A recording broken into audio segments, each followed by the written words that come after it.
Hi Mr. Nashrik, I'm Juin Xian. So today, me and my group member Ryan will be presenting to you about our poster. And for our topic, it will be the types of pollution.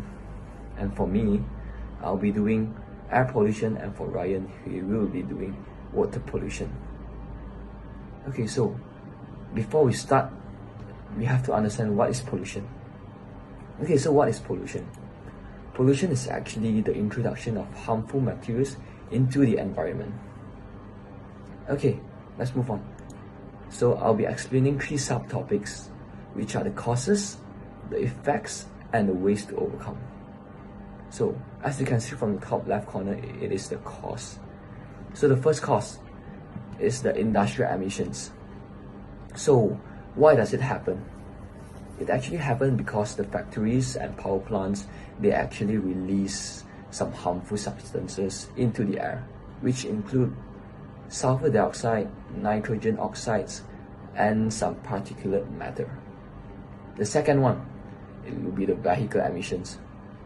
So the exhaust fume from cars, trucks, and some other vehicles, they actually contribute to the air pollution by releasing carbon monoxide, nitrogen oxides, and some volatile organic compounds. And the last one, it will be the burning of fossil fuels. So the combustion of coal, oil, and some natural gases, which are for energy production, it actually releases pollutants such as carbon dioxide, sulfur dioxide, and mercury into the atmosphere. Okay, moving on to the effects of air pollution. The first one will be the respiratory issues. So basically, air pollution, they can actually cause or worsen our respiratory problems like asthma, bronchitis, and some other lung diseases. The next one, it will be the health impact. So by prolonging our exposure to the air pollution, it can actually lead to heart diseases, stroke, lung cancer, and some other serious health conditions. And the last effect, it will be the climate change. So air pollutants like carbon dioxide, they actually contribute to the greenhouse effect, which leads to global warming and climate change. Okay, lastly, the ways to overcome. So how can we overcome air pollution? The first one, it will be the reduced emissions from vehicles. So we are actually encouraged to use public transportation or carpooling and cycling. And we can also promote the adoptions of electric or hybrid vehicles instead of using those which require us to pump petrol. And the second one, it will be improving industrial practices. So the government can actually implement stricter emissions standards and encourage industry to adopt cleaner technologies and processes. The last way is to increase awareness and education. It is actually one of the most important ways. So the government should actually educate the communities about the importance of reducing air pollution and to promote sustainable practices. And the individuals are encouraged to make conscious choices in their daily lives, such as reducing energy consumptions and recycling. Okay, so that's all for my part, and Ryan will be explaining to you about water pollution. Thank you. For my part, I'm going to talk about water pollution. The global problem stems from various sources, but I want to emphasize 3 significant causes: marine dumping, oil leaks, and agriculture.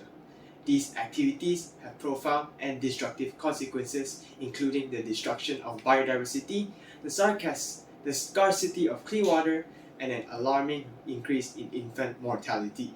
Fortunately, there are actionable steps we can take to overcome these challenges and pave the way towards a cleaner and a healthier future. Marine dumping, the indiscriminate disposal of waste into our ocean, poses a severe threat to marine ecosystems. The vast amount of plastics, toxic chemicals and other pollutants that find their way into the water wreak havoc on marine life. Countless species suffer and perish due to intangible ingestion of harmful substances and the destruction of their habitats. This disruption of marine ecosystems not only threatens the balance of nature but also impacts human well-being, as we rely heavily on this ecosystem for food, livelihood, and recreational activities. Furthermore, oil leaks and spills have devastating effects on our waterways. Accidents during transportation or offshore drilling operation can lead to the release of vast quantity of oil contaminating large expanses of water. The toxic substance suffocate marine life, devastate ecosystems, and have long-lasting impacts. The consequences extended far beyond the immediate contamination, as these pollutants can persist for years, causing irreparable damage to aquatic organisms and their habitats. Additionally, modern agriculture practices have contributed significantly to water pollution.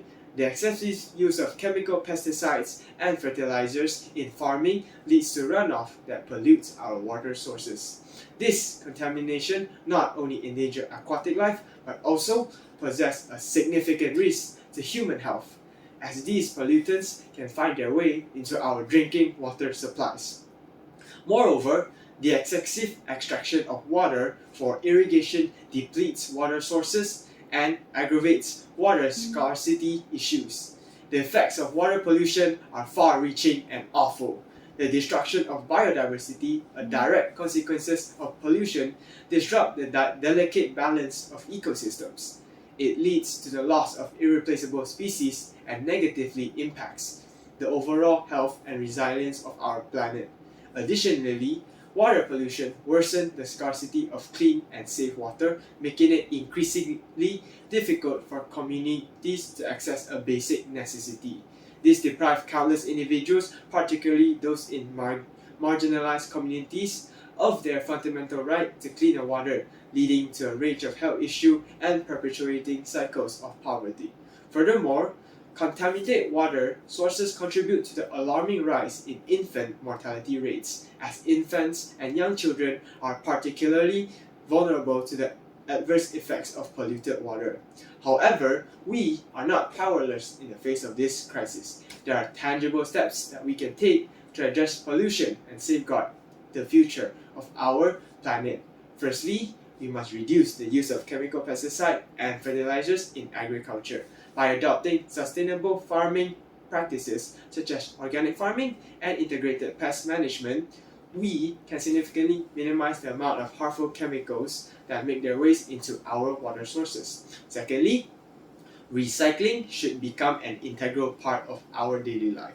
By actively participating in recycling programs and promoting the use of recycled materials, we can reduce the amount of waste that ends up in our ocean and waterways. Additionally, we must strive to minimize our reliance on single-use plastic, opting for reusable alternatives whenever possible. This shift in consumer behavior can have a profound and positive impact on reducing pollution and preserving our water resources. Lastly, the use of plastics must be reduced. Society should practice saying no to plastic straws and cutlery whenever possible. Instead of carry your own reusable straw or use biodegradable alternative made from materials like bamboo or stainless steel. So, in conclusion, the water pollution will bring numerous devastating effects on the environment. By reducing the use of chemical pesticide, practicing recycling, and minimizing our reliance on single-use plastics, we can make a substantial progress in overcoming water pollution. Let us come together, raise our voices, and work tirelessly to ensure a sustainable future, where clean water flows freely, biodiversity thrives, and the health of future generations is safeguarded. Thank you.